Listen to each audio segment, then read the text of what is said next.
Greetings, everyone. Welcome to the Justice Roundtable Assembly. We are a coalition of over 100 organizations working in Washington to transform federal criminal justice policy issues. Known as the Second Chance Reentry Bill, which passed in 2008. I don't know if anybody was around who we were working on the Tulia case when Benita Gupta was just out of law school working at the NAACP Legal Defense Fund, was deployed to that small town in Texas and just opened up the whole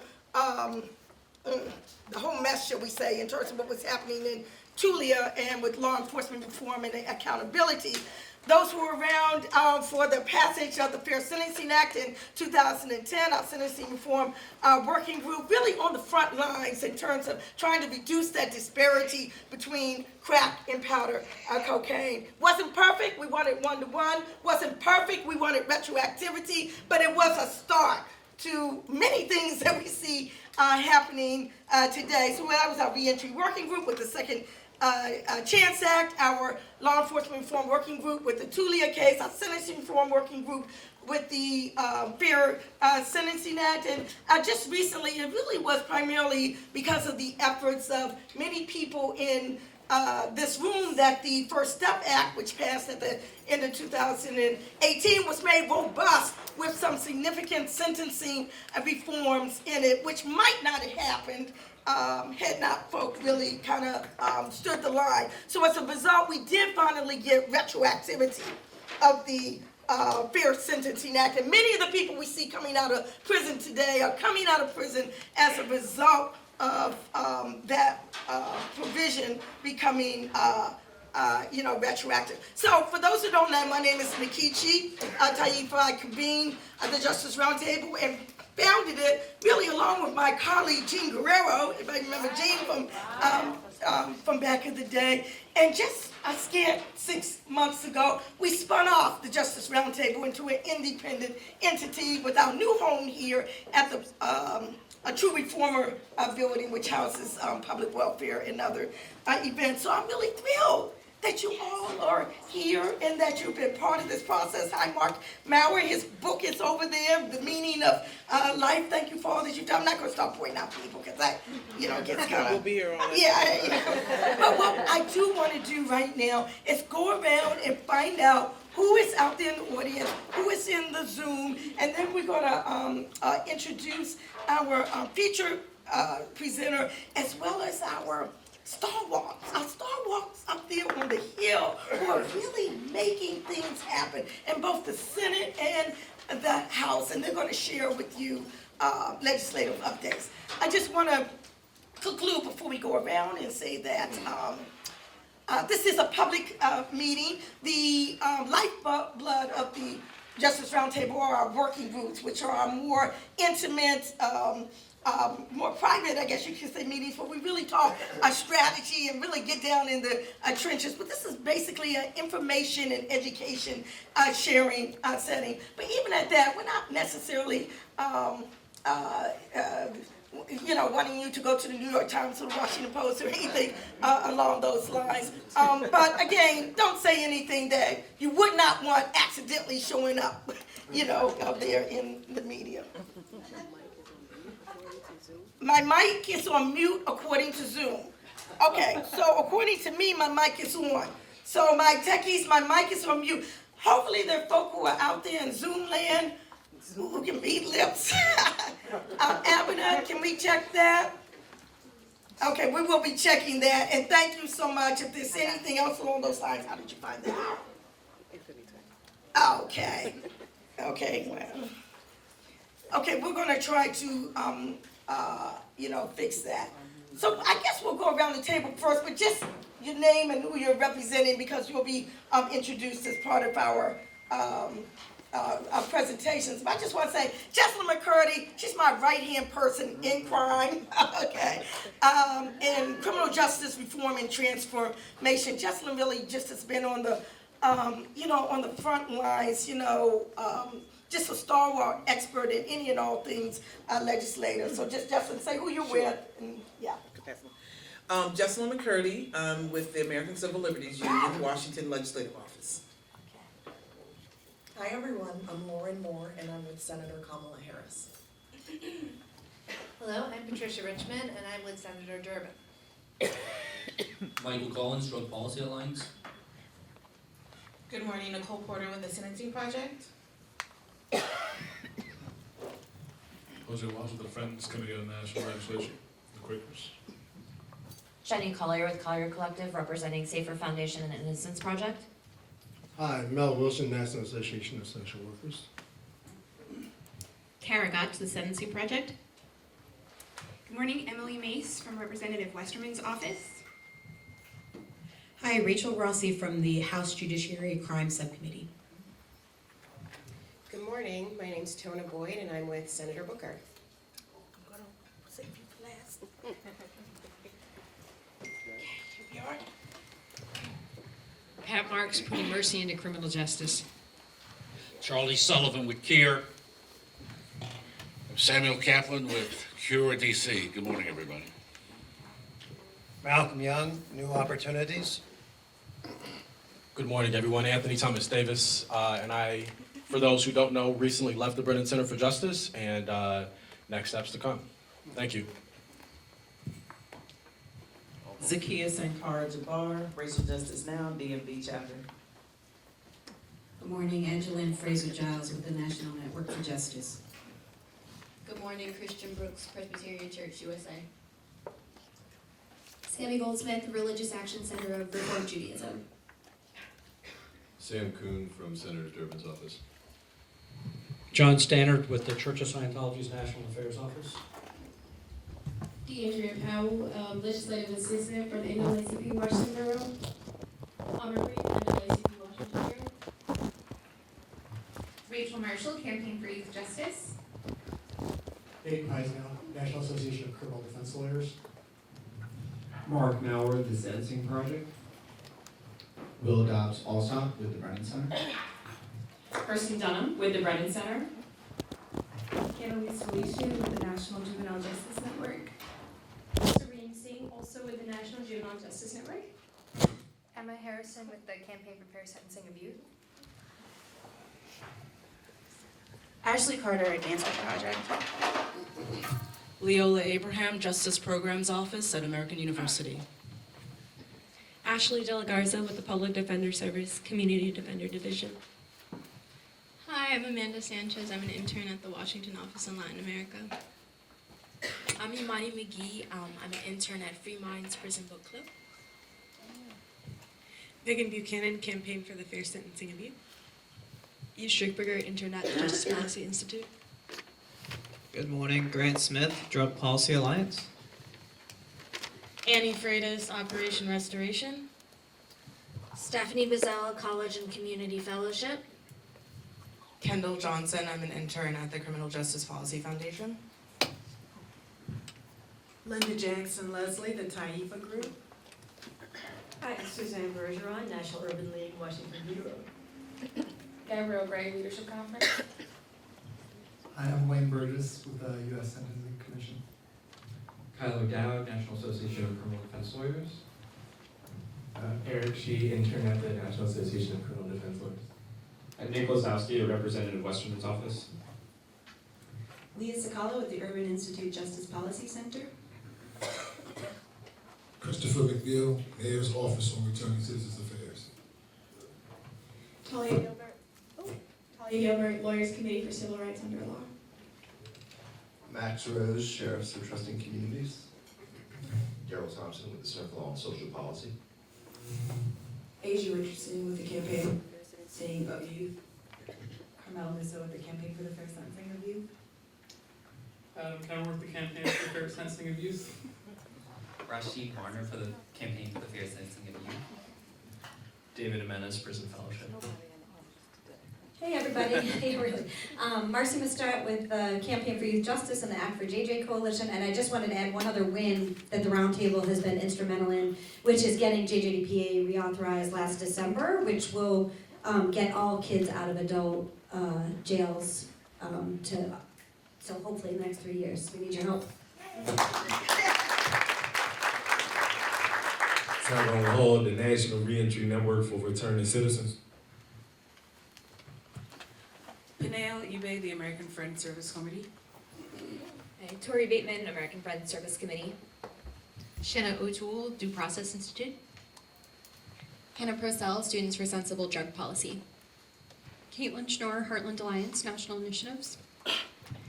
Genevieve Citron, the Justice Programs Office at American University. Nora Simmons, intern at National Association of Social Workers. Jamari Hurley, legal intern at the ACLU Washington Legislative Office. Nia Ibrahim, intern at Vera Institute Justice. Samira Hafiz, Immigrant Legal Resource Center. Ed Chuck, Center for American Progress. Zoe Turner, intern at the Religious Action Center of Reform Judaism. Annalise Hafer with CURE. Logan Schmidt with the Vera Institute of Justice. Hanian from the Vera Institute. Emily Stanley, National Center for Lesbian Rights. Alyssa Whitaker, intern for Drug Policy Alliance. Good morning. Linda Garcia with the Policing Campaign at the Leadership Conference on Civil and Human Rights. Marion Humphrey, Campaign for Youth Justice. Ty Mia, DC's Department of Human Services.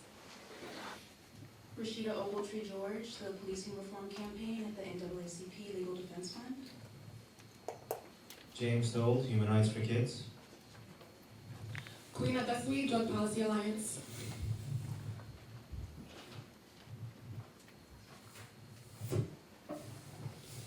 Eli Mensing, Urban Institute's Justice Policy Center. Courtney, Urban Institute Justice Policy Center. Ashley Salgado, Campaign for Youth Justice. Francine Kamara, Campaign for Youth Justice. John Britton, veteran, professor, civil rights lawyer, UDC Law. When Nikichi calls, I come. Don't we all? Everybody else. Yeah, right. Chuck Walker, recently retired Commonwealth of Massachusetts attorney, and now have the pleasure of teaching civil rights and human rights with my mentor, Professor John Britton. Wow. I'm a novice to Zoom. Are we able to find out who's on the Zoom call as we're finding out who this gentleman is who just walked in? Kenan Keller, House Judiciary Committee. Okay, are we able to find out who's on the Zoom? Okay. Okay, let's see who they are, name and organization. Okay.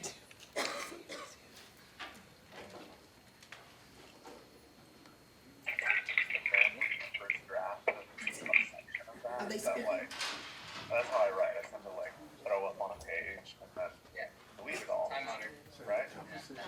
Okay, I think we're going to pass on that for now, but hopefully folk in Zoom land can hear us, right now. So I'm going to introduce her. Is it working? It looks like it is. And she said it was going to work. Good morning. Okay, good morning.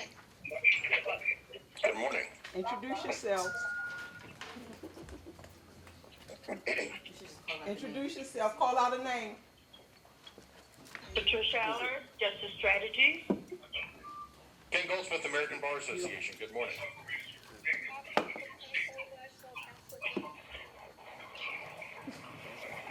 Well, that was Catherine with the National Council of Incarcerated and Formerly Incarcerated Women and Girls. Bruce Nicholson, unaffiliated. Formerly with the ABA.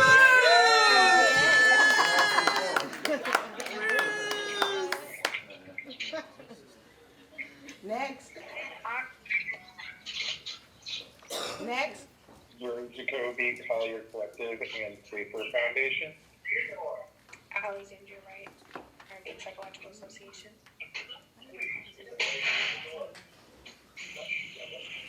Can you just call out the names?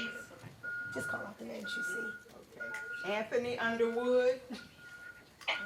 Cynthia Roseberry. Jasmine Mickens. Mickens.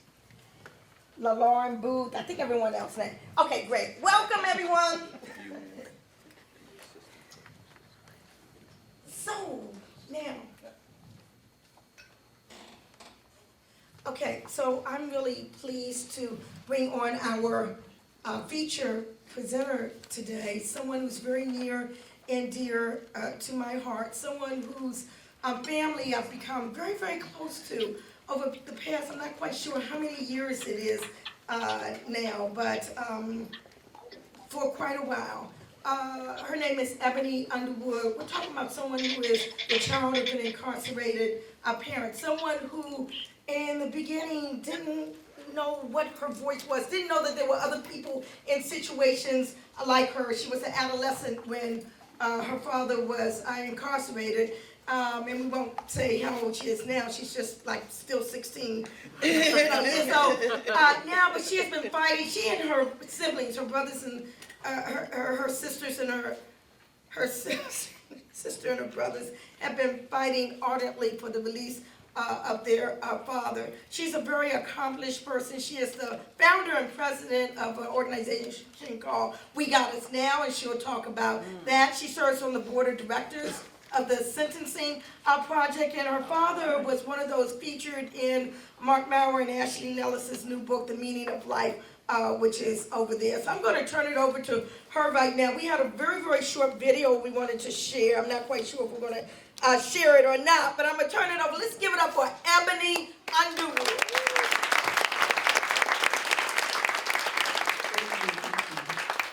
I apologize for my lateness. I ate something really bad yesterday, and it did not do well with me, so I apologize for my lateness. So it's not working? No? Fine. All right. It's just a slow connection. Yeah, so I was going to show you all. Oh, wait. Oh, it's coming up. No, it is coming up. No, go ahead, do it again. Let's see. I was going to show you all, so I'm a documentary filmmaker, content creator. Prior to advocating for my father's release, I worked in the music and entertainment business, and in an effort to try to bring greater awareness to his, it's not coming up, in an effort to try to bring greater awareness to his story, back in 2013, 2014, I produced a short documentary called Hope for Father's Day.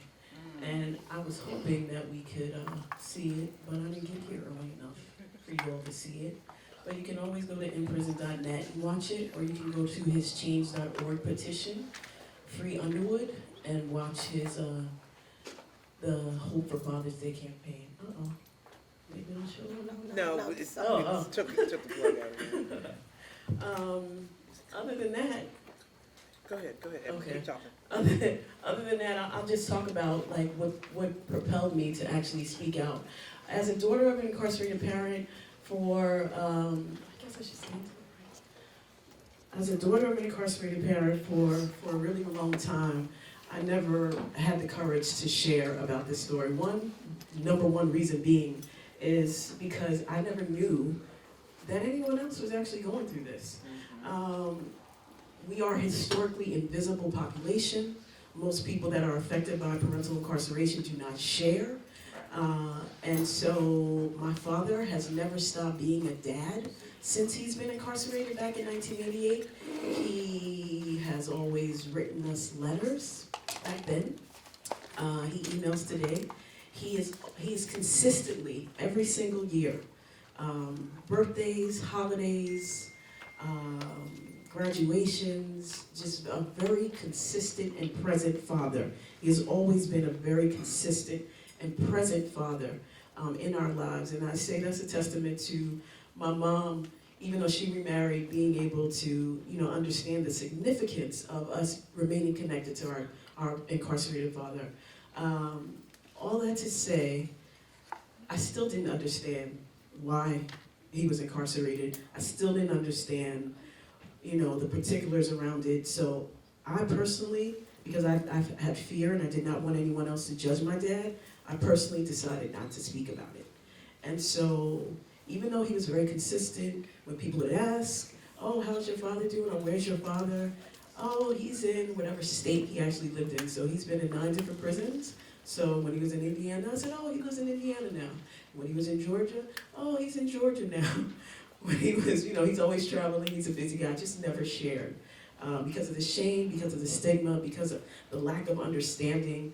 I just believed that it wasn't in my best interest for me, emotionally, to share.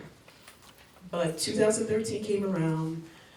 my brother Anthony actually really was here in DC attending the Justice Roundtable, and he exclaimed to me that, Ebony, like, it looks like this administration really is going to do some work around bringing your father home. And for me, at that point, it was 25 years. And so we had been emotionally drained because we are very, very much aware of the law. Our father kept us abreast because he never stopped fighting to come home. So when Apprende came out, he was talking about, oh, this may be great. Lack of retroactivity. When Booker came out, oh yeah, this is a big win for us. So we all got excited. Lack of retroactivity. Doesn't apply to him. Another fail. And then, you know, just a continuous cycle of these laws changing, but not affecting his case at all. So it's just like an emotional roller coaster for us. We get excited, and then, okay, no. So even when my brother called me back in 2013 and said, Obama is about to release some people, we were like, I was like, oh, okay, yeah, great. Because at this point, it's like you hear this story all the time, and it's just nothing happens. But I hung up the phone. Keep going. But I hung up the phone, and I soon learned that, I'm sorry, I hung up the phone, and I was in my kitchen at the time. And I turned around, and I see my son and my nephew. And in that moment, I realized that they do not know my dad outside of prison walls. And he is an incredible father and could be an incredible grandfather if he had the opportunity. And so that, in that moment, that's what propelled me to say, I gotta say something. I gotta do something. And so, met Nkechi again, because I met her back in 2003. I don't know, I met you like in 2004, around just trying to find, my father Actually, always, it was before that, because I wasn't at Open Society. It was like 2001. Wow. My father was always on top of the law and was always having one of us, there's four of us, he was always had one of us trying to do some research around how to help him get home. So he found or heard a conversation with Nkechi on the radio station that he listened to and was like, you need to meet this woman. And so I went, she was in New York one time, he found out she was gonna be in New York. I met her in New York, explained to her our story, and at that point it was really nothing that she could do, because nothing was happening around the law, but we connected and then lost contact. And you know, I have this saying that the universe conspires, because my brother ended up meeting Nkechi again, and he didn't even know that I connected with Nkechi, and he met her, and then another dear friend of ours met Nkechi, and then we reconnected. And in the moment that we reconnected, you know, I told her I want to say something, and she said, wow, I wish you had a letter or something, because I'm going to the White House, and the White House, the Obama White House, has this initiative for children of incarcerated parents. And in that moment, I'm like, what? Children of incarcerated what? She said children of incarcerated parents. I had never heard this term before in my life prior to that. And I'm a pretty informed person. And I'm like, wait, are you serious? So wait, the president knows there's a name for what I've been living, and the president is even like interested in this topic? Oh, this is gonna be great. I gotta say something. Okay, I'm not only gonna write you a letter, but I'm gonna create a documentary short so that we can kind of tell our story, because yeah, in this moment, I need him to see us. I need him to understand that my dad is really an incredible dad, and he is in prison because of drug conspiracy charges. And at that point, he has already served 25 years. So this should be a win. Like, if you have an initiative for us, we're still very much a connected family. So I produced a documentary. We can show it now? Yes. Just a brief background on your father. Okay, right. Okay, let me tell you. So prior to my father's arrest, he was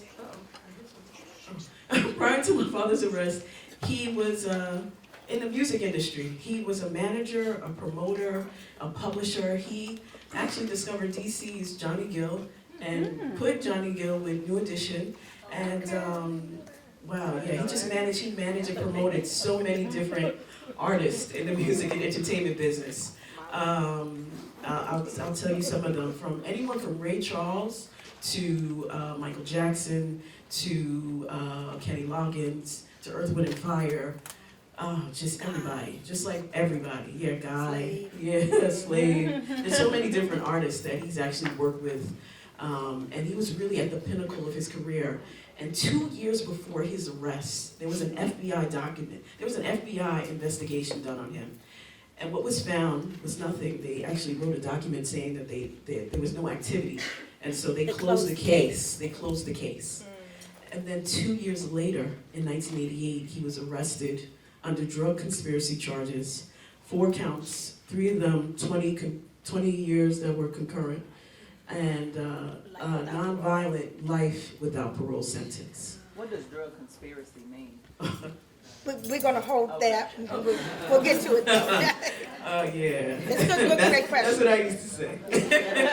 Yeah. They asked Alice Marie Johnson also. She took some phone messages. Yeah. So all that to say, he was a very prominent person in the music industry. And just so you know how prominent he was, on the recent DJ Khaled record that just came out, Nas shouted, "Free Bill Underwood." Oh, wow. Yes. So he was a very prominent person, and everybody wants him home. And with that said, I guess we can go into the film Home for Father's Day. We're going to need your mic. I mean, from the age of maybe like 14, my dad got locked up, and that absolutely changed my life tremendously.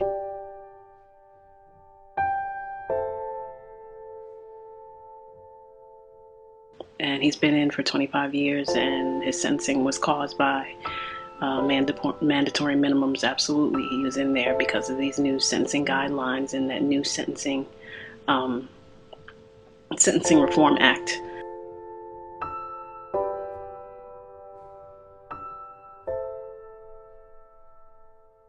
And it completely changed and took a large chunk of my life away with my dad, me and my siblings. So I'm in the process of as well documenting my story as a child of an incarcerated parent and what my experience has been for the past 25 years.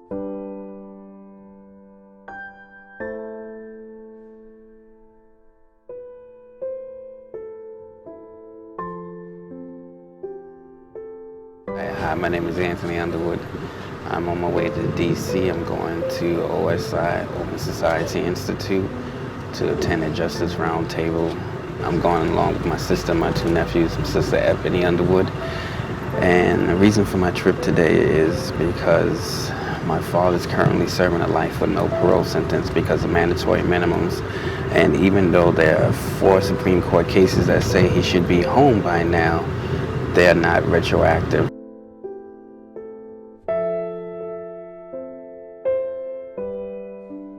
It's the same thing as telling slaves, we're going to end slavery, but all you slaves still have to be slaves, but we're going to free your children. So it's that type of situation that we're dealing with.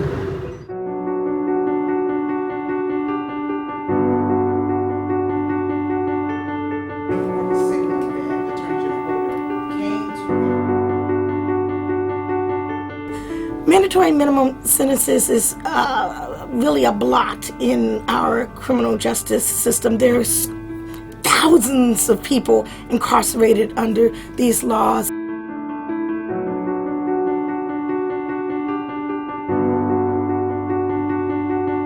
Many of them are low-level, nonviolent, first-time offenders. There are others who might have been very young when they were sentenced, but they are still tagged with such lengthy sentences, and there's no way to get out from under a mandatory minimum sentence unless you provide what's called substantial assistance to the prosecution.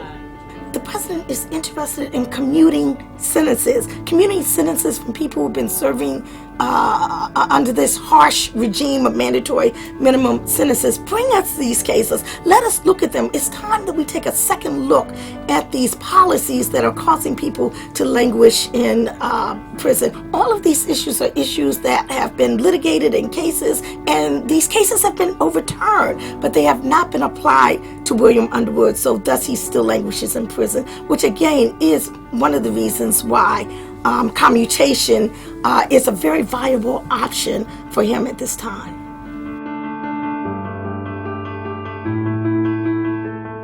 I just came from the Justice Roundtable meeting, and I'm feeling really inspired.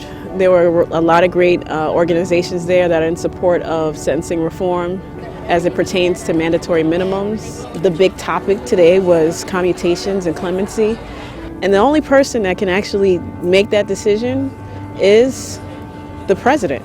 So hopefully President Barack Obama will be able to make some major changes and help my dad, William Underwood, become one of the faces of commutation and clemency.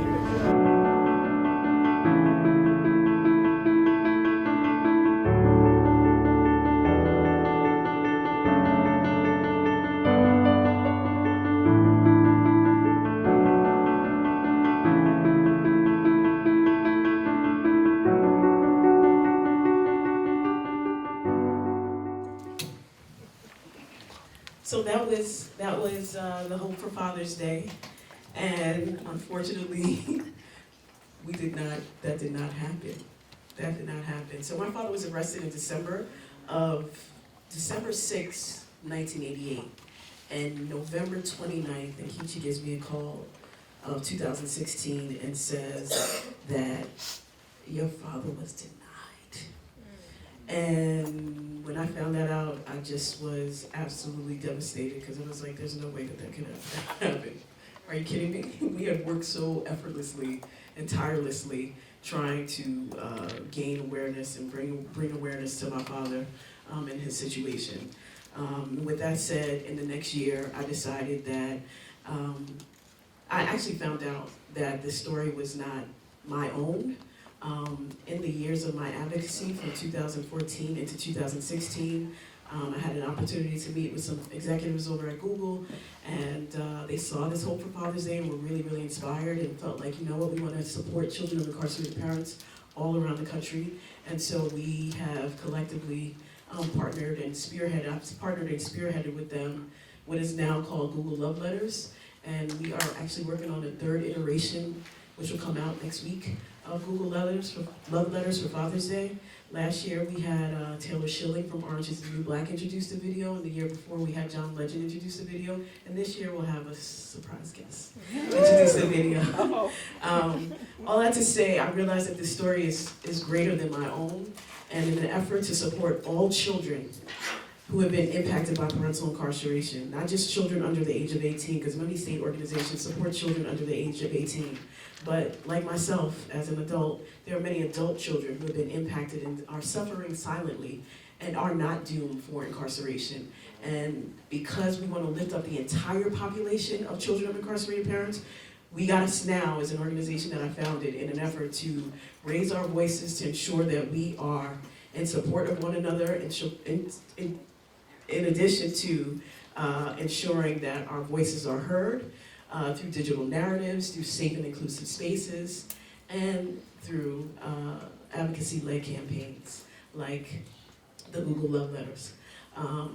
All that to say, policy for me is a huge, huge issue, and so part of what We Got Us Now does is to create fair sentencing around, of course, mandatory minimums and everything else that will help to keep families connected. So with that being said, I guess we can, I want to add one other thing. I have also been in conversation with Senator Booker. Senator Booker actually had the opportunity to meet with my dad back in 2016, in August of 2016. He's the New Jersey senator, and my father is housed in New Jersey. And after meeting him, I was so grateful that he met him. And after meeting him, I had the opportunity to meet Senator Booker, and he said to me, "Your father's an incredible dad. I want him to come home.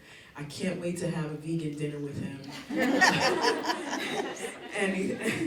And so, you know, true to his word, we have been in conversations around some magical things that may be happening soon around looking at aging incarcerated parents and people that are over 50 that have been incarcerated. So I just want to throw that out there.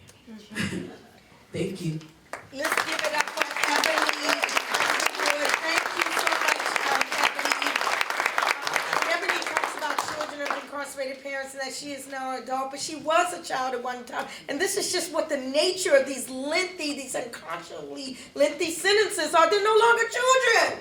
Okay, if someone's been in prison 20, 25, 30 years like her father, okay, the bring up, grown up. So this is just a really major thing. So Ebony, thank you for sharing and thank you for always, coming to DC and helping to spread the information.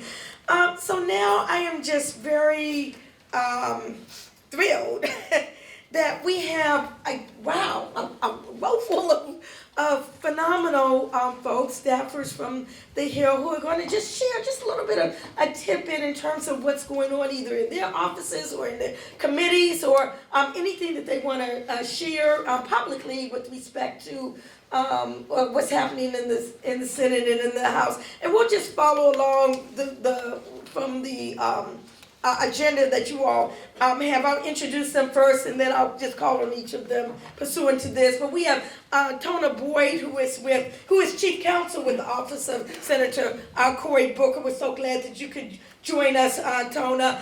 We have Keenan Keller, who is the Senior Counsel for the House Judiciary Committee, and we go back a long way, Keenan. So always good to have you. We have Lauren Moore, who is the General Counsel with the Office of Senator Kamala Harris, and I've worked with other people in your office, so I'm really glad to meet you, Lauren. We have our own Rachel Rossi. Welcome to the House. I knew she was in the Senate, and she's counsel now to the House Judiciary Committee. Glad to see you, Rachel. We have Emily Mace, who is legislative counsel with the Office of Representative Bruce Westerman, and I'm so very glad that you could join us and share. We have Patricia Richmond, who's with the Office of Senator Dick Durbin, and always glad to see you. And tell Jay-Z we say hi. So we call him Jay-Z. And Joe Zog. We go that far back. So Patricia, glad to have you. And I think yeah. And so I'm gonna turn the mic over to Tona in about 3 to 5 minutes. Just share whatever tidbits you would like to share with respect to what's happening from your vantage point. Thank you so much, Nkechi, for having us. So as she said, my name is Tona Boyd. I work for Senator Booker. It's a pleasure to be here. I have met and talked to many of you and working on some of Senator Booker's criminal justice reform efforts. So I'm excited to share a little bit about what we have coming up. So following the First Step Act, Senator Booker really wanted to make sure to continue the momentum in terms of what should come next in terms of criminal justice reform. And so earlier this Congress, he dropped the Next Step Act, which was designed to basically start the conversation about what we should be thinking about next when we think of criminal justice reform. So the Next Step Act is sort of a sweeping omnibus bill that includes measures that are designed to get at sentencing reform, policing reform, prison reform, and reentry efforts. Because it's important that the conversation include all of those aspects of the criminal justice system. So we dropped the omnibus bill earlier this Congress, and we've been since then working on dropping the individual provisions that make up the bill. So in terms of sentencing reform, we're really excited to hopefully this work period in June or maybe in July drop a bill to eliminate the crack powder disparity in sentencing. So we're really excited about working on that bill. I know Ebony talked about kind of the heartbreak when you have these bills come out and they're not retroactive. So that bill we would obviously have apply both prospectively and retroactively. So that's one that we're excited to work on. Another bill that we've been working on reintroducing is the REDEEM Act. And there are a lot of partners in the room who we've worked closely with to try to reintroduce this bill, which is designed to eliminate some of the barriers that folks face when they come out of prison. to try to get at some of those collateral consequences. So what the REDEEM Act in essence does is creates a sealing and expungement pathway for juvenile offenders, nonviolent juvenile offenders. And then it also creates a sealing pathway for adult nonviolent offenders. And what we've worked to do this Congress is to try to improve the bill. So we've created an automatic sealing provision this time around that'll allow adults who have nonviolent convictions to have those automatically sealed after 5 years. If there's no recidivism. So we're excited about that, and we're working hopefully to add some additional improvements to the bill in conjunction with Senator Paul. And then the last thing I want to plug is tomorrow we are hosting a panel discussion on policing reform. So we're hoping to reintroduce some of the bills that were a part of Next Step that deal with policing. But we want to have a broader conversation about what we should be thinking about when we think about policing reform. So we're hosting that in conjunction with the U.S. Commission on Civil Rights and the Leadership Conference on Civil and Human Rights. So a shout out to Linda Garcia, who's here. She will be one of our panelists, and it'd be great if you all could join. It's going to be tomorrow in the Dirksen Senate building at 1 p.m., and it's going to be in room G11. And I'm happy to send the flyer to Nikichi to circulate to the Roundtable. And thank you. Thank you so very much. Thank you. Great information. We're going to turn now to Keenan Keller, Senior Counsel with the House Judiciary Committee. Good morning, everyone. Good morning. It's good to be here, and I'm looking around the room and I'm seeing lots of familiar faces of people and organizations I've worked with over the years. Hi, Mark, I haven't seen you for a while. And I want to thank all of you for the work that you've done, for the dedication of your organizations, and for the work that you will be assisting us in doing. On the House Judiciary Committee side, we're going to bifurcate this. We've got Rachel down on the other end of the table, and she'll talk to you about things like bail reform, Next Step, juvenile justice, marijuana, things like that. I want to talk to you about another sort of tranche of issues that we're working on that are more on the civil justice side. I know that all of you are watching with bated breath because on the 25th we have the anniversary of the Shelby County v. Holder case, which has actually impacted us in so many different ways. We are doing a robust run into voting rights this session, and I think we've already had 3 hearings thus far, and we're trying to tee up reauthorization legislation so that we can actually get Section 5 of the Voting Rights Act back. We'll have a hearing on the 25th on the anniversary of Shelby County. On the democracy restoration side of things, all of you are probably familiar with what we've done with H.R. 1. The Democracy Restoration Act was a key provision of H.R. 1, and it was passed and debated to a degree. We're going to go back, though, and do a run on all of the bills that were part of H.R. 1, and we're going to dig specifically into what's been going on around the Democracy Restoration Act and democracy restoration provisions across the country. I saw an interesting article a day or two ago talking about the fact that notwithstanding the great victory that we had in the referendum in Florida, that individuals in the other party are trying to sort of retrench on that, and something like $1 billion of fines needed to be paid for people to actually get their voting rights back, and that looked a lot like a poll tax. The next thing I want to talk about is policing. Next week, we will reintroduce the End Racial Profiling Act. Representative Jackson Lee and Chairman Nather will drop that. And in July, we're planning to have an oversight hearing on policing. We will hopefully have participation by the Civil Rights Division and DOJ, but we will also have advocates and experts to talk about policing and policing reform.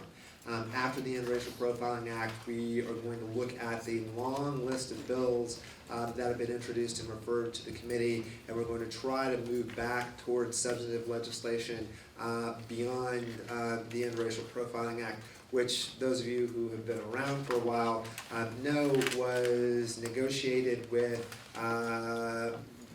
the Ashcroft DOJ at the request of President Bush, who in his first State of the Union address said that he wanted a bill on his desk that fall.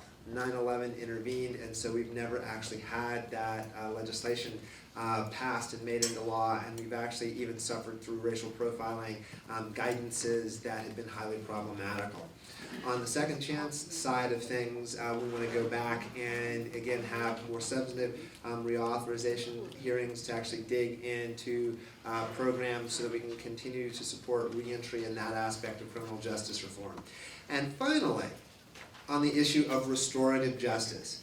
Those of you who have been around for a while know that back in 1989, Representative Conyers first introduced H.R. 40 to study the issue of reparations. With the retirement of Representative Conyers, Representative Jackson Lee has picked up that mantle. Adding its voice to the discussion of H.R. 40 and reparations in a big way this year is the ACLU. And we are planning on having a hearing on H.R. 40 coming up soon on an auspicious day. I won't say any more than that. Oh, we need to know about that. But think about auspicious days coming up. And we will have an interesting, important group of witnesses when we have this hearing on this auspicious day. And because, again, given where we are in this legislative cycle and what's been going on in the nation since the election of the president, we really need to go back and dig into these issues and talk about restorative justice. And we have presidential candidates like Senator Booker, who has endorsed reparations, and Senator Harris, who has endorsed reparations in H.R. 40 also, along with another growing list of candidates who are not necessarily represented in this room. And the senators have also introduced a companion bill to H.R. 40 in the Senate. So I think that we've actually captured so much more speed now in the last year and a half, with good reason, after things like Charlottesville, that we need to dig into these issues to really understand better what's going on in our country. That was a lot to say, but there's a lot going on, and that's only half. You haven't even heard from Rachel yet. So I'm going to pass back the mic. Okay, great. Thank you so very much, Keenan. I know I personally celebrate a holiday that's called Juneteenth or June 19th. I'm sure that has nothing to do with that auspicious date that you're talking about, but I just want to acknowledge it's a holiday that I do celebrate with formerly enslaved persons found out late that emancipation had come. So thank you for sharing that. So now we're going to go to Lauren Moore, who is General Counsel for the Office of Senator Kamala Harris. Share with us, Lauren.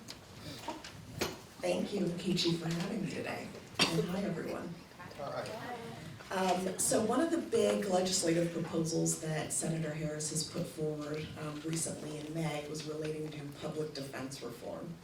As a lot of the people in this room know, public defenders are notoriously overworked, underpaid, and left to manage daunting caseloads. In some places, public defenders are carrying 5 times the number of recommended cases, and they're rarely paid on par with their counterparts in the prosecutor's office. So, are we live? Okay. So the resulting resource disparity means that the scales are far too often tipped in favor of the prosecution. My boss introduced the Equal Defense Act in May to help remedy that problem and increase pay and boost resources for public defenders to make sure that they're able to deliver on our constitutional guarantees. We're really excited about the bill. It's gotten really great coverage and has helped to provide a spotlight on access to counsel issues, which very often have taken a back seat in our conversations about criminal justice reform. But we think it's super important to acknowledge the ways in which our system has undervalued public defenders and by extension undervalued the people that they represent. So that's a proposal that was introduced in May and that we're very excited about and wanted to share with you today. The other thing that my boss is working on is reintroduction of bail reform, which encourages states to eliminate the practice of conditioning someone's release pretrial on ability to pay a fee. We're working very closely with Senator Paul on that, and we're hoping to have it drop sometime in the next month. Fabulous, thank you so very much, Lauren, Officer Kamala Harris. We're going to turn now to Rachel Rossi, who is counsel now with the House Judiciary Committee. Hi everyone, thanks for having me here.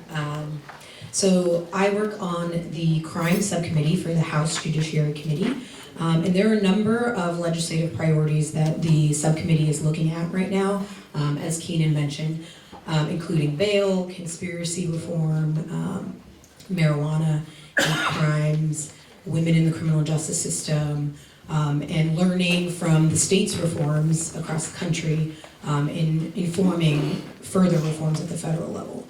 But what I want to focus on more specifically today, because a lot of those legislative efforts are still kind of underway and being developed, and can't talk in too much detail about them.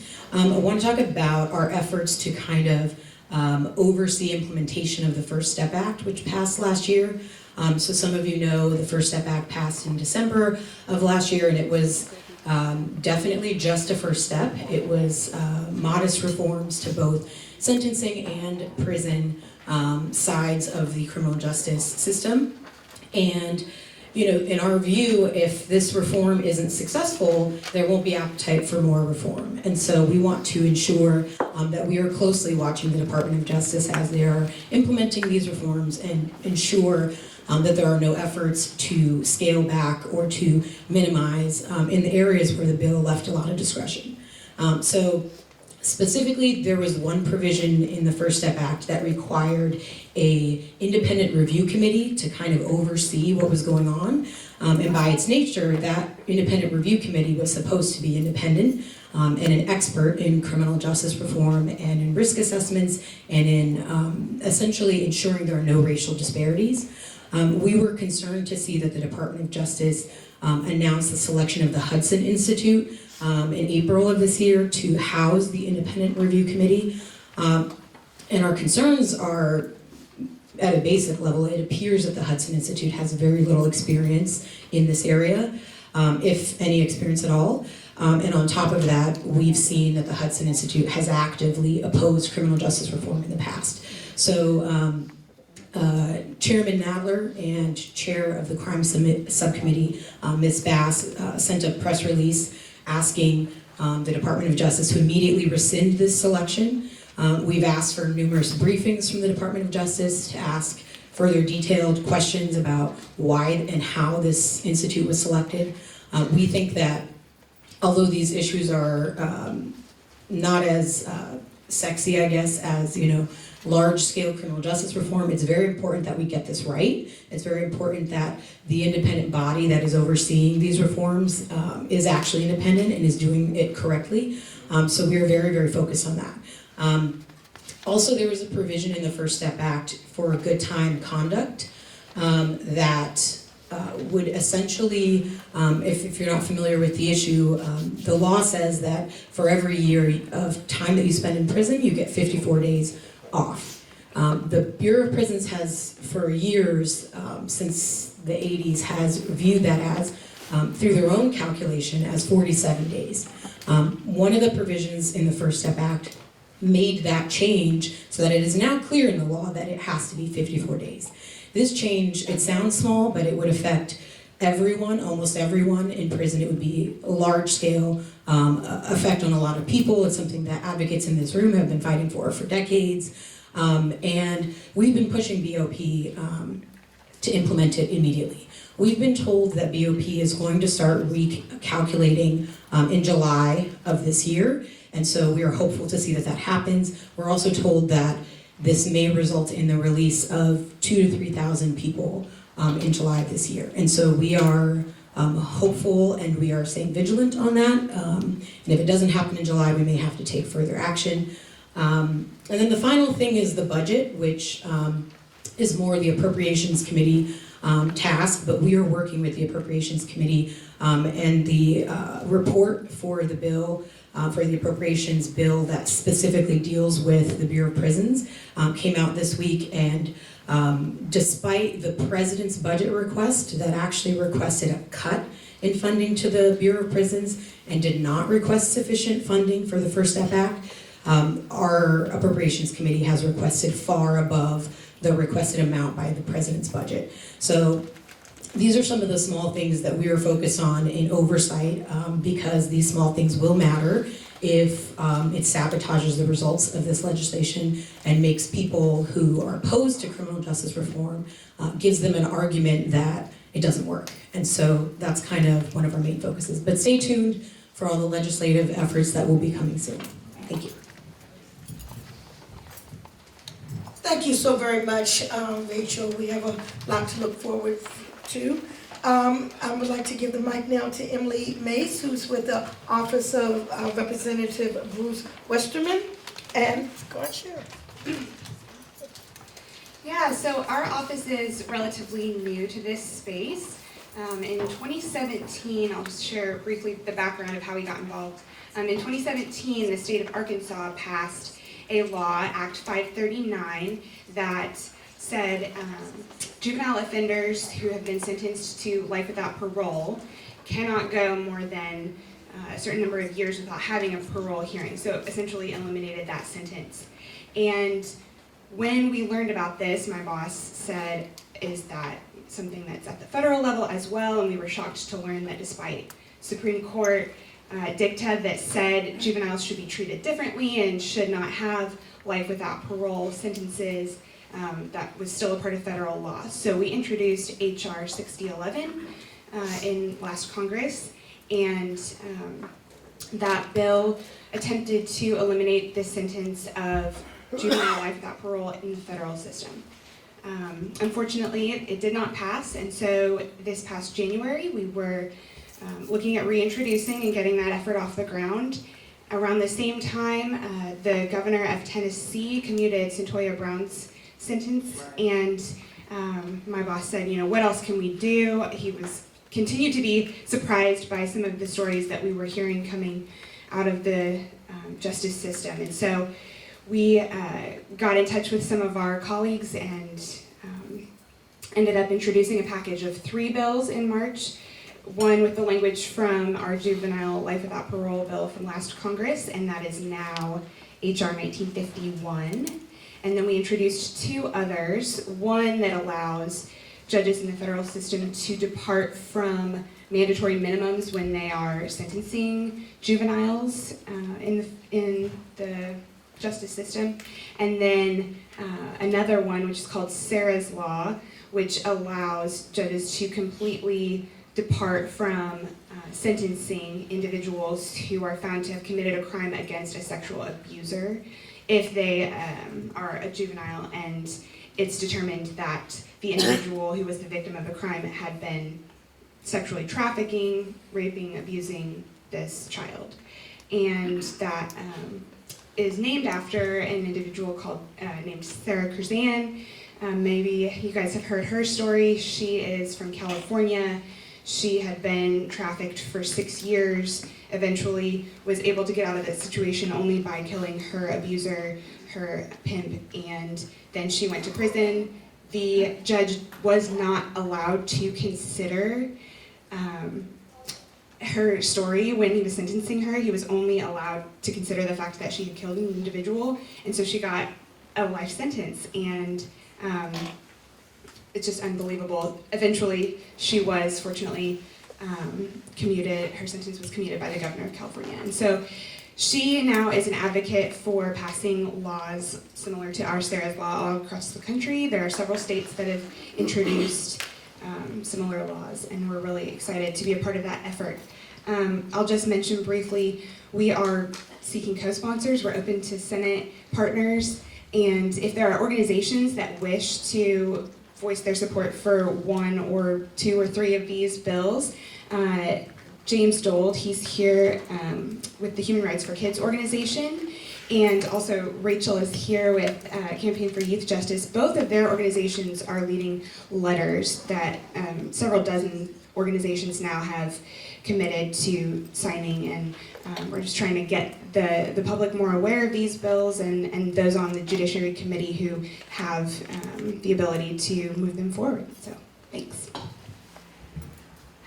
Thank you so very much. And last but definitely not least, we have Patricia Richmond, who is detailing counsel for Senator Dick Durbin and the Senate Judiciary Committee. Always glad to have folk from the federal defenders, in the House. So, Patricia, bring it home. No pressure. Thanks so much for having me today. It's been great to see many of you who have had the chance to meet so far, and also to put some faces with names that I've gotten a chance to correspond with. And it's just great to be in this room, to feel the energy, to know that we're in such a special and powerful moment in criminal justice reform. The consensus is really starting to turn the other way. It's becoming accepted and the norm to be advocating for less sentences, for less people in jail, and it's great to have this room to ride that energy as far as we can take it. Senator Durbin's office, we, like the House Judiciary Committee, are hyper-focused on the implementation of the First Step Act. We are very mindful of the fact that we need to get it right as much as we can, and that we need to vigorously oversee the Department of Justice and Bureau of Prisons implementation of the act. And there have been challenges, as Rachel discussed. We were dismayed to see the selection of the Hudson Institute as the IRC. We've been upset that the Bureau of Prisons and the Department of Justice has chosen to interpret the statutory language around good time credit in the manner they have. And frankly, we have encountered resistance by the DOJ and the BOP to being accountable and transparent with us. But there's good news. I understand by the most recent set of numbers that 1,184 people have had their sentences reduced as a result of the First Step Act. And we've got 891 people who have come home so far. And one thing that's been nice to see is judges seize upon the First Step Act, reject incorrect arguments about what that law means that are being put forth by the Department of Justice, and use the First Step Act as an opportunity to undo unfair and unjust sentences. We've seen the compassionate release program expand. I understand that there have been around 28 compassionate releases, and we understand that the elderly pilot program is being expanded as well. We're glad to hear that dates are being recalculated for good time credit. We understand that Bureau of Prisons is beginning to upstream people who are going to be eligible for release to halfway houses. It took too long. We're glad it's happening, and we will join with the House if it does not happen on July 19th in voicing our displeasure at that and taking necessary actions where we can. Senator Durbin is very committed to bipartisan measures to advance criminal justice. It's the political reality that we're in the Senate.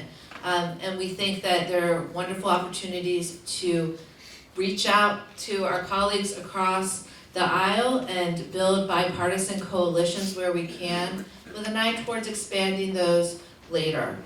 Senator Durbin was pleased to introduce with Senator Sullivan from Alaska the Due Process Protection Act. And that is a bill that reaffirms prosecutors' obligations to adhere to their evidentiary disclosure rules in every single criminal proceeding.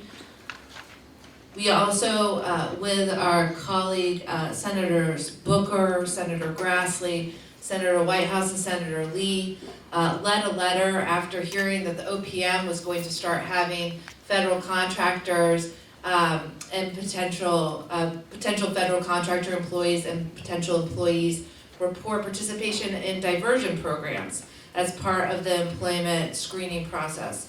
As a result of that letter and the other energy around that, we were very pleased to hear that they have quietly pulled back that proposal. We are talking now about bigger scale proposals that we can set forth with our bipartisan colleagues. We're still in preliminary discussions about those. There will be more to come. So we're looking forward, and we're also looking at what's happening now. Thanks so much. And just to say, Ken Goldsmith sent to you good news. He sent a text saying, good news.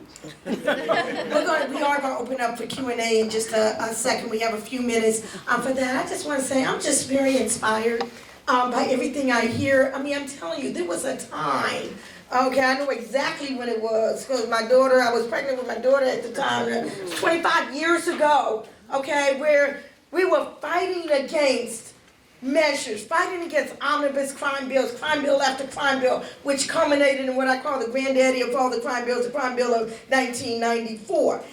And, yes, we still are, absolutely. Now we're trying to undo all of those excesses, the death penalties and the evisceration of the exclusionary rule and 3 strikes and the trying 13-year-olds as adults and more money to states to build more and more prisons and failure to fix the crack powder disparity. All of those were issues that were going on then in the early 90s. So it really does warm my heart to see that we're dealing with progressive measures now, measures that can really help to transform the system. So we're going to just take a few minutes, if that's okay, to see if there are any questions that I guess can respond to. Zakia, and introduce yourself and your organization. Zakia Sankar Jabbar, co-founder of Racial Justice Now. We have a D&D chapter now. The organization was co-founded in Dayton, Ohio. I'm also the national field director with the Dignity in Schools campaign. So my first question was, what is drug conspiracy? But then I also heard about these different hearings that are coming up, particularly on police reform. And I'm wondering, because I know for Dignity in Schools, we have a campaign to end the regular presence of law enforcement in schools. And do you have any representation of organizations who are organizing parents and youth to push back on police presence in schools and their arrest of our young people in our schools?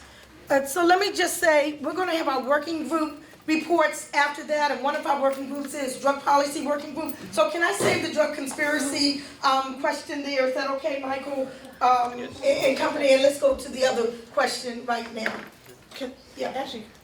Can we ask Rachel to just give a brief summary of what drug conspiracy is? Okay. I mean, just you have an expert here. You have a federal defender here. So to your question, what is drug conspiracy? Exactly. That's part of the problem with drug conspiracy. Yeah, right. It's a question we're all. So drug conspiracy, essentially, there are very archaic mandatory minimums in the drug laws. What drug conspiracy does is it says that if you act with someone else, or if you enter into an agreement with someone, and then that person does other acts that you may not know about, but you should know, or you should reasonably anticipate that they might do these other acts, you can get caught up for what they did. Wow. So one of the problems with drug conspiracy is that it's super broad, and that if oftentimes it can capture very low-level people who don't even know what's going on in this massive drug ring, and it could really be the kingpin or someone who's much more higher up who is aware of everything that's going on, but because of the drug conspiracy laws, you can get caught up for what everyone else is doing. And that can include drugs, that can include firearms, and that can enhance your mandatory minimums significantly. And so a lot of groups in the past have been looking at how can we narrow this, how can we make it more narrow, and that's one of the things that we're hopeful to look at. Thank you. Thank you, Rachel. And since I mentioned her before, I went on and picked out her book, Alice Marie Johnson, her new book called Afterlife, My Journey from Incarceration to Freedom. Just an excellent, poignant real life example of drug conspiracy, okay? She basically was taking messages over the phone and referring those messages to other people. She never used or handled any drugs. The same is the case with Kimber Smith, if you remember that case from back in the day. But because of the drug conspiracy laws, everything is taken into, everybody is under the same broad net, I guess you could say, and getting the same sentence. Again, as I said, unless you have valuable information to share with the prosecutor. And oftentimes, folks on the lowest level of the law don't have that information. Serving life without parole, sentences. Kimber Smith, a 24-and-a-half-year sentence. William Underwood, life without parole. And that's not to say that people were 100% innocent and never had anything to do with selling drugs or having anything to do drugs. But to treat everyone the same, no matter what level that you're at, no matter what your involvement is, whether you had stopped and left and doing other things in your life, something just is not right about that. So, excellent question. And you had another question. Police and schools. Police and schools. Is there anyone here? Around police reform. So, working with Representative Scott, we had and have an outstanding GAO engagement to study school resource officers. Okay. This is one of the things that's being looked at in both judiciary and the Committee on Education and the Workforce. One of the things that we are doing in our overall sweep legislatively around policing reform is to actually look at school resource officers in terms of these categories. So we're trying to sort of sweep all of this in because we realize that depending upon what jurisdiction you're in, SROs sometimes are essentially off-duty police or deputized, and any referral to an SRO actually brings a child into the criminal justice system rather than having it as a school disciplinary issue. Right. And that's what we're actually looking at the GAO study level. So this is a work in progress, and there's more that will come out of this. I wanted to tag one thing on to what Rachel was saying. For those of you who were around for the implementation of the sentencing guidelines, you have to remember that this whole issue of how drug conspiracy charges actually worked under a guideline system rather than a mandatory minimum sentence, mandatory minimum based system would actually allow judges more discretion to actually evaluate the actual participation of an individual within a, quote, drug conspiracy, because a drug conspiracy is the entire operation of the sale of controlled substances under Title 18. So if you're taking phones, if you're standing on a street corner, essentially what the conspiracy charge does is allows the prosecution to actually put more leverage on individuals to get testimony and to force cooperation. And the flip side of what Nkechi was talking about is that people at a low level don't necessarily know anything. I've actually defended individuals in that specific case, but that was when I was doing this was actually under a guideline system, under a mandatory minimum system. It's very different. They're going to sweep everybody in, and then they're going to charge everybody up, and then that's why you get these long sentences that we have right now. Yeah. Thank you. Thank you, Keenan. Do we have time for one or two? I'm going to give the mic to Angela, and if you can take it around. No, yeah.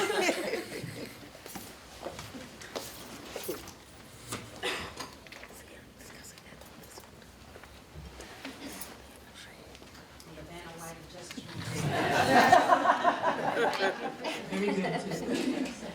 Suzanne Bergeron, National Urban League. I wanted to get, while we have both sides of the aisle here, a sense of when you talk about bipartisanship, to what extent, dealing with the politics we're dealing with right now, when you get bumping up against McConnell in the Senate, is there a sense that something could still move, or are we still dealing with a ceiling that he's not going to move anything? To what extent is the bipartisanship bubbling up, so to speak?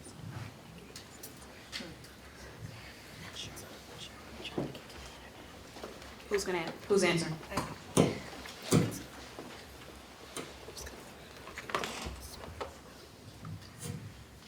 it's difficult, right, to say that we're actually gonna be able to get things to move. But the things that will move will be bipartisan. And that's why my boss is trying to find partners on the Judiciary Committee in particular, to build the kind of coalitions that we would need to see that.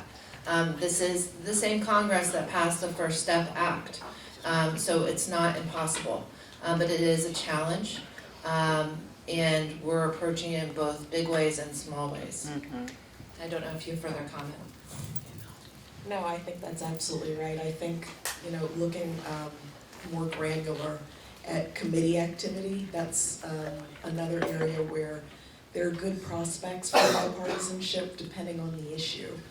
I know that historically on the matter of indigent defense, Senator Grassley has done a lot of work and has been quite committed to it. So there is room for optimism, and committees provide a good forum to maybe have a hearing, further shine a spotlight on certain issues. So there are things short of kind of getting to a vote on the floor that are worth our time and attention and are part of the kind of draw to bipartisanship.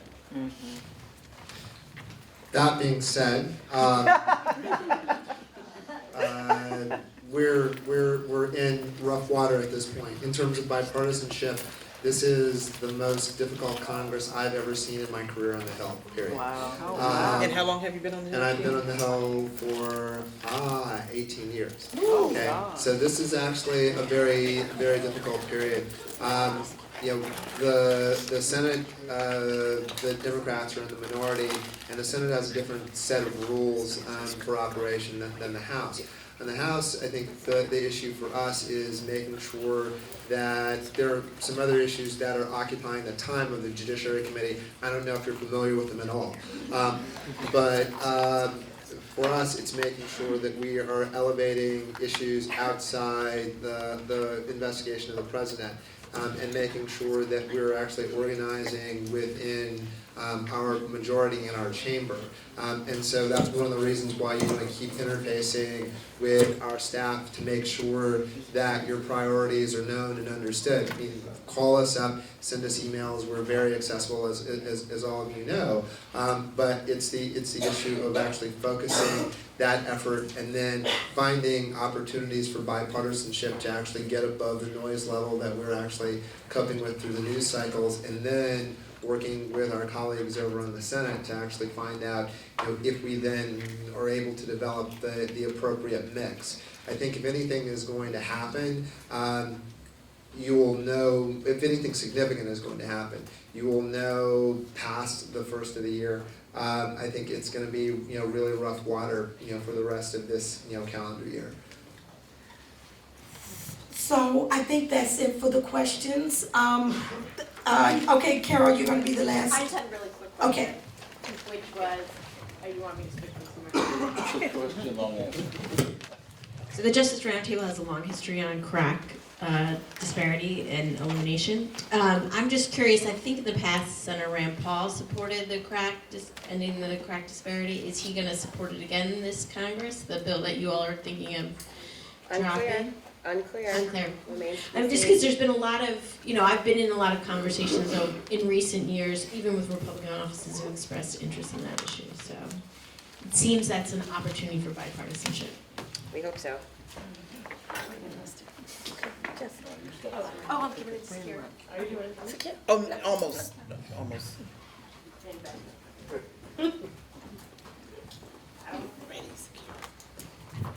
Good morning. Good morning. We are going to There's still more. Okay. So first of all, I want to thank the panel for please give them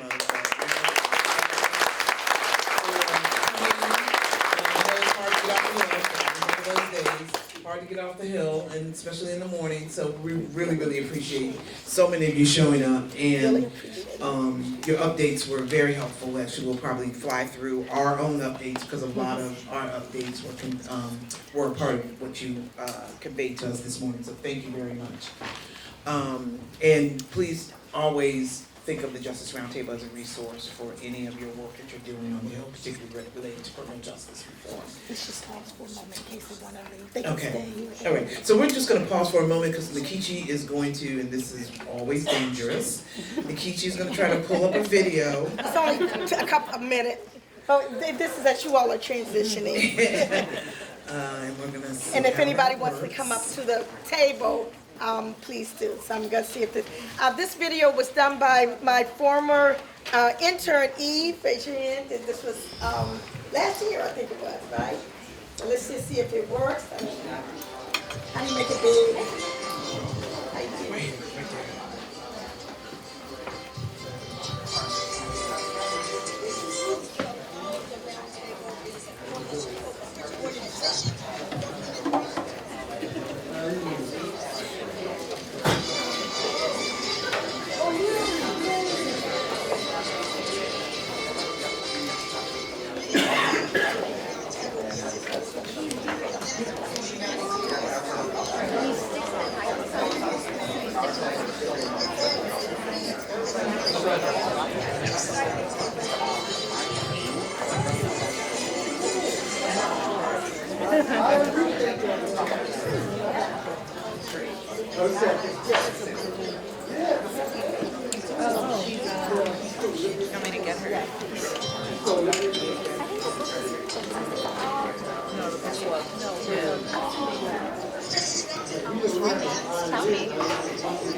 Brought together, we got the call from the Justice Roundtable, we all responded, and it couldn't be more critical. No, so well, our current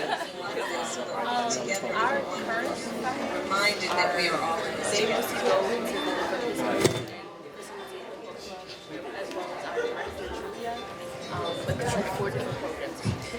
All right, that was just a little big net. I know the sound wasn't very good, but thank you, Eve, for going and producing that. So we want to come on and grab another coffee or whatever. We're going to speed through our working group updates, and we have space around the table, particularly if you are one who makes a report and you're not already around the table, come on up to the table. We have space right here.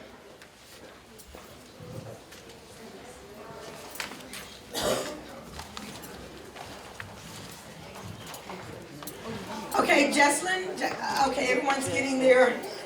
Is there another question right now that I might be able to answer? Anybody has any question about the history of the Roundtable or anything along those lines before we go on and go into our working group reports? The working groups are the lifeblood of the Justice Roundtable. It's where you can be engaged in information with respect to sentencing reform or reentry or law enforcement or drug policy or various state issues or criminalization or commutations and pardons, racial justice, human rights, juvenile justice, reentry. And yes, I'm going to go in and turn it over to Jesslyn right now. If there's anybody else who wants to come up to the table, you're certainly and totally welcome to. Come on, Anthony. Malcolm, come on up. Zakia. Okay, here we are. Back now. Okay, thank you. Thanks again for hanging in there. We're almost to the end, and Nikichi always likes to say we're going to end on time. So we are probably going to do a speed round of updates.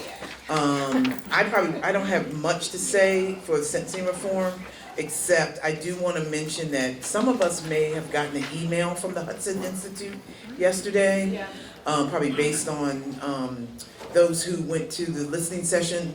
So let me back up for a minute. On April 3rd and 5th, there was a listening session with NIJ, and the purpose of the listening session was to get input from stakeholders. I'm not sure they call them stakeholders, but stakeholders about the process of developing these risk and needs assessment tool that's going to be used to determine whether people are released to halfway houses early under First Step Act. So that was April 3rd and 5th. Many of us went and participated in the listening session. April 5th was a Friday. By Monday morning, they had already announced the appointment of the Hudson Institute as the host of the Independent Review Committee, because a lot of us talked about how the need to get the Independent Review Committee was important. But by Monday, they had already announced Hudson Institute, they had already announced the members of the Independent Review Committee, and now what I can tell from this email is that the Independent Review Committee is now asking for any additional information that we want to submit to them about the risk and needs assessment.